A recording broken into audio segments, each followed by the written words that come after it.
everyone, page 6, lesson A. What's your name? نام شما چیست؟ Part 1.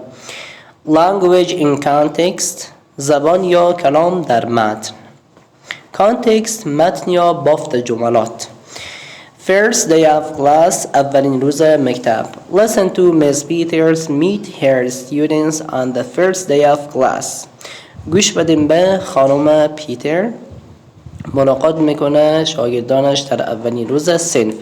Underline the names. خط بکشیم زیر نام ها. What's your name?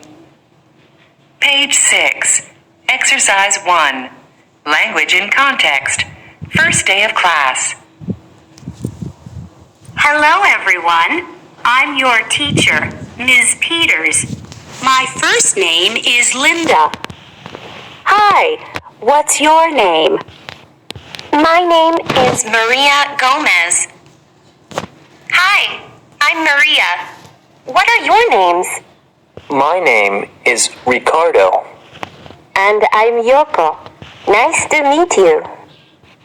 What are their names? Her name is Yoko. His name is Ricardo. Hello everyone. سلام به همه. Everyone یعنی هر شخص. I'm your teacher. من هستم استاد شما. Miss Peters. خانم پیتر. My first name is Linda. نام اصلی من لیندا است. Hi, what's your name? سلام، نام شما چیست؟ My name is Maria Gomez. نام من ماریا گامز است. Hi, I'm Maria. سلام، من ماریا هستم. What are your names? نامهای شما چه هستند؟ چون که دو نفر هستند. My name is Ricardo. نام من ریکاردو است. And I'm Yoko. و من یوکو هستم. Nice to meet you. از دیدن شما خوشحالم. What are their names? نامهای آنها چه هستند؟ Her name is Yuko. نام او خانم یوکو است. His name is Ricardo. نام او آقا ریکاردو است. Part 2. Vocabulary, names and titles. نامها و لقبها. Miss Gomez. A single woman. Vocabulary. Names and titles. First name. Jennifer. Middle name. Anne. Last name. Family name.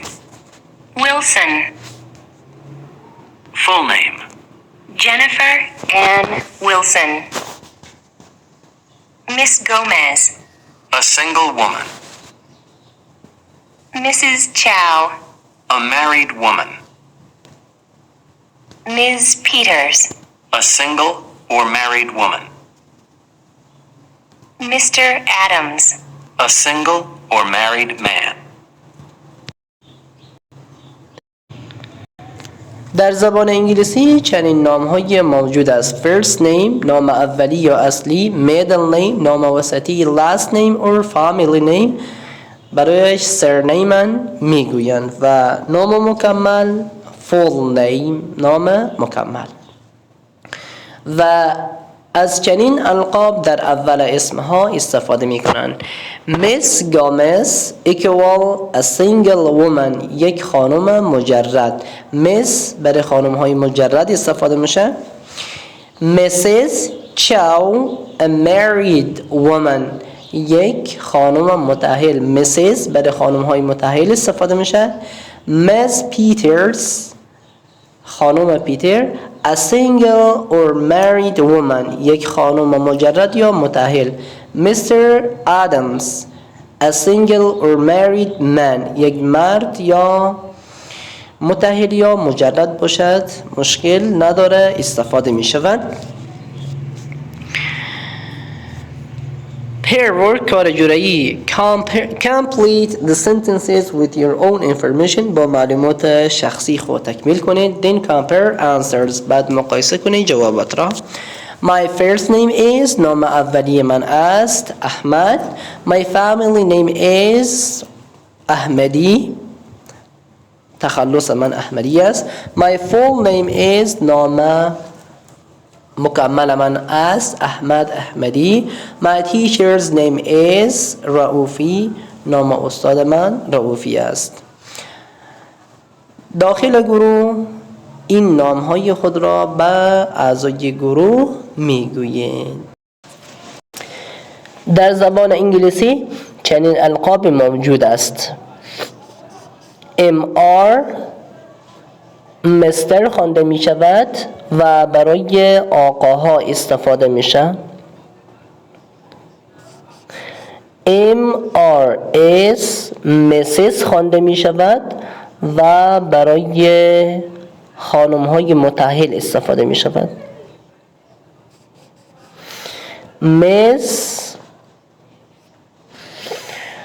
برای خانم های مجرد استفاده می شود و مز برای خانم های هم مجرد و هم متأهل استفاده می شود.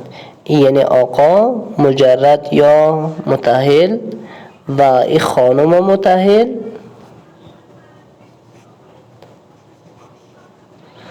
و اینم خانم مجرد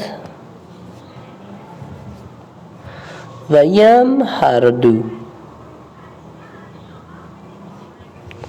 خب حالا تلفظ هم نوشته میکنم به خاطر ازی که متوجه بیشتر بشیم. مستر، مسز